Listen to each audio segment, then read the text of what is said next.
اس کی سواری کا گر مجھے بھی بتا دو۔ اس نے کہا بابا سعدی اس کی سواری کا گر بڑا آسان ہے، تو اللہ کا ہو جا، ساری مخلوق تیری ہو جائے گی۔ سبحان اللہ، ساری مخلوق تیری ہو جائے گی، تو خدا کا ہو جا، تو اللہ سے وفا کر، اس کی ساری مخلوق تجھ سے وفا کرے گی۔ اور تو جب تک خدا کا باغی ہے، خدا کا نافرمان ہے، اس کی مخلوق بھی تیری ہی بغاوت کرے گی۔ سیدنا فاروق اعظم نے اسی دریا کو خط لکھا، اور کیا لکھا؟ امیر المومنین، اور نیچے لکھ دیا اے دریائے نیل، اگر اللہ کے حکم سے چلنا ہے تو چل، اور اگر خدا کے حکم سے نہیں چلنا ہمیں تیری کوئی ضرورت نہیں ہے، تیرے پانی کی کوئی ضرورت نہیں ہے۔ قاصد سے کہا گورنر کو جا کے میرا یہ خط دے دو، اور اس سے کہو دریائے نیل میں جا کے پھینک دو، پھر دیکھو کیا ہوتا ہے۔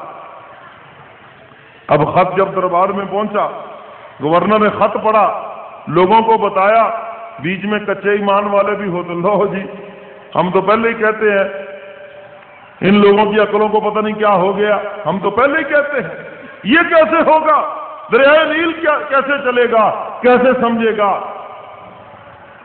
گورنر اپنے ساتھ رفقا کو لے کر دریائے نیل پہ پہنچے اور جا کر خط ڈالا۔ روایات میں آتا ہے خط اندر گرتے ہی دریائے نیل فوراً چل پڑا، اور ایسا چلا کہ پھر آج تک بند نہیں ہوا۔ سبحان اللہ۔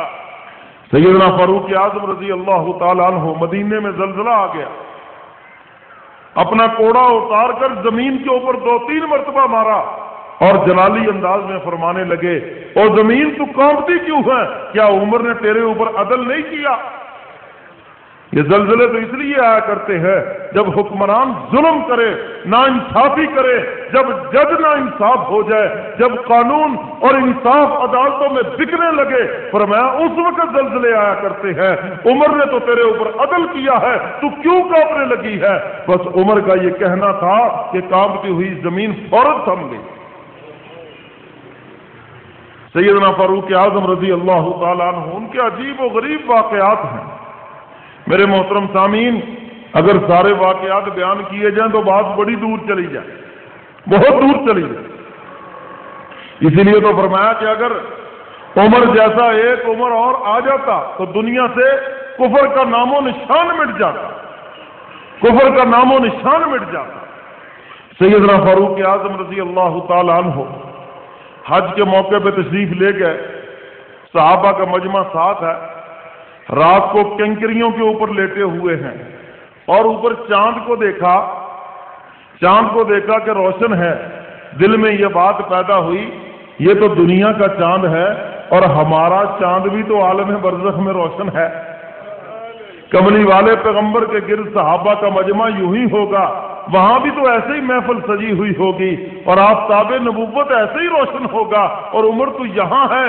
اسی وقت اٹھے اور جا کے غلاف کعبہ پکڑ لیا، اور رو کے اللہ کی بارگاہ میں کیا عرض کرتے ہیں؟ اللہم انی اسألک شہادت فی سبیلک، سبحان اللہ، وفاتا فی بلد رسولک، اے الہ العالمین۔ یہی غلاف کعبہ پکڑ کر کملی والے پیغمبر نے آپ سے عمر مانگا، اور آج عمر اسی غلاف کعبہ کو پکڑ کر آپ سے شہادت مانگتا ہے۔ سبحان اللہ۔ اللہم انی اسألک شہادت فی سبیلک، اے الہ العالمین مجھے اپنے راستے میں شہادت کی موت عطا فرما دیجئے۔ آپ بھی سب آمین کہتے، اللہ ہم کو بھی عطا فرما دے۔ یہ آئے گی تو مقدر سے، گھبرانا نہیں ہے۔ بعض بیچارے ہو لیں ایسا سے آمین کہتے ہیں کہیں میرا نام نہ آ جائے، ہاں میرے دشمن مر جائے، میں یوں ہی بیٹھا رہوں، اور سب نے مرنا ہے بھائی۔ اللہم انی اسألک شہادت فی سبیلک، اے الہ العالمین میں آپ سے سوال کرتا ہوں شہادت کا آپ کے رستے میں، وفاتن فی بلد رسولک، اے الہ العالمین دوسری التجا کرتا ہوں کہ مجھے موت بھی مدینے کے اندر آئے اور دفن بھی مدینے میں مل جائے۔ سبحان اللہ شہادت بھی ملے اور مجھے موت بھی مدینے میں آئے اور دفن بھی مدینے میں ہو جائے۔ اسی لیے تو حضور علیہ الصلوۃ والسلام نے ارشاد فرمایا اگر کوئی تم میں سے مدینہ کے اندر مر سکے تو مر جانا، فرمایا اس لیے کہ قیامت کے دن سب سے پہلے میں مدینہ والوں کی سفارش کروں گا، سبحان اللہ کیونکہ وہ میرے پڑوسی ہیں۔ جنت البقیع والے یہ میرے پڑوسی ہیں، سب سے پہلے میں نکلوں گا اپنے روضہ انور سے اور پھر میں جنت البقیع والوں کو اٹھاؤں گا۔ فرمایا تم میں سے ہو سکے جس کے لیے بھی مدینہ میں مر سکے تو مدینہ میں مرنا، اس لیے کہ قیامت کے دن سب سے پہلے میں انہی کی سفارش کروں گا۔ اللہم انی اسألک شہادت فی سبیلک، اے الہ العالمین مجھے اپنے رستے میں شہادت کی موت عطا فرما دیجئے اور مدینہ کے اندر دفن بھی عطا فرما دیجئے۔ سیدنا فاروق اعظم رضی اللہ تعالیٰ عنہ کی یہ دعا اللہ کی بارگاہ کے اندر قبول ہو گئی۔ سبحان اللہ واپس تشریف لاتے ہیں مدینہ منورہ کے اندر۔ ابو لولو مجوسی غلام ہے، یہ چکیاں بنایا کرتا تھا، یہ آٹا پیسنے والی چکی۔ سیدنا فاروق اعظم کے دربار میں شکایت لے کر آیا اپنے آقا کی کہ جناب دیکھیں میرا آقا مجھ سے ٹیکس زیادہ لیتا ہے۔ فرمایا بھی تم کیا کام کرتے ہو؟ جی میں یہ چکیاں بناتا ہوں۔ فرمایا اس پر جو ٹیکس تم سے لیا جا، کیونکہ یہ کافر تھا نا، ایران سے اس کو پکڑ کے لائے تھے، ایران فتح کیا تھا سیدنا فاروق اعظم نے، اور اس کے دل میں بڑی تکلیف تھی، بڑا بغض تھا اس بات کا۔ تو سیدنا فاروق اعظم نے فرمایا تیرے اس ہنر کے اوپر یہ جو ٹیکس ہے یہ کوئی زیادہ نہیں ہے، ٹھیک ہے۔ ساتھ ہی فرمایا کہ اچھا مجھے پتا چلا تو چکیاں بڑی اچھی اچھی بناتا ہے، میرے لیے بھی ایک چکی بنا دو۔ اب اس نے جواب میں کیا کہا، عمر میں آپ کے لیے ایسی چکی بنا کے دوں گا جس کی دھوم مشرق اور مغرب کے اندر ہوگی۔ اب سننے والے نے تو ایسے ہی کہا جیسے اس نے کہہ دیا سبحان اللہ، لیکن سیدنا فاروق اعظم سمجھ گئے، سیدنا فاروق اعظم سمجھ گئے۔ جب وہ چلا گیا فرمایا تم نے سنا اس نے کیا کہا؟ یہ امیر المومنین اس نے یہی کہا میں آپ کو بڑی اچھی چکی بنا کے دوں گا، بادشاہ کے لیے جناب بڑا اعلیٰ قسم کا جناب تحفہ بنا کے دوں گا۔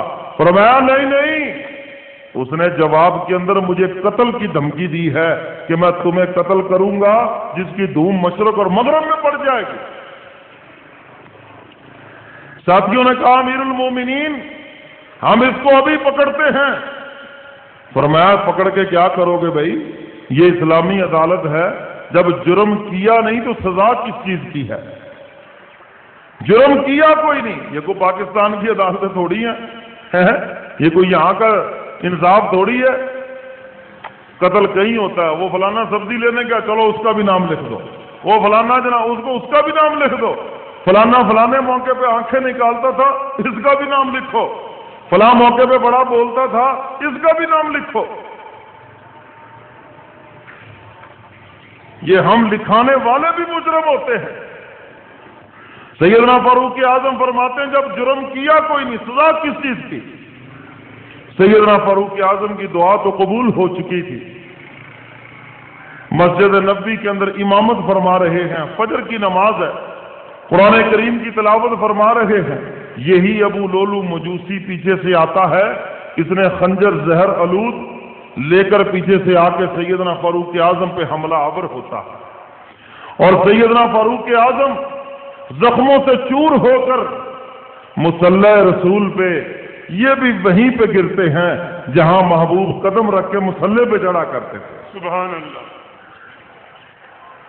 اور آپ نے گرتے گرتے حضرت عبد الرحمن بن عوف کا ہاتھ پکڑا، ان کو مصلی پہ کھڑا کر دیا۔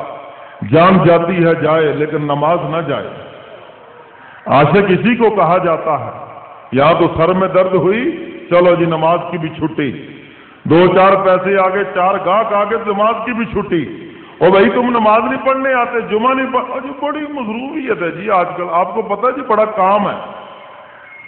یہ جواب عاشقوں کے نہیں ہوا کرتے، یہ اللہ اس رسول سے محبت رکھنے والوں کے نہیں ہوا کرتے، ان کے جواب کچھ اور ہوا کرتے ہیں۔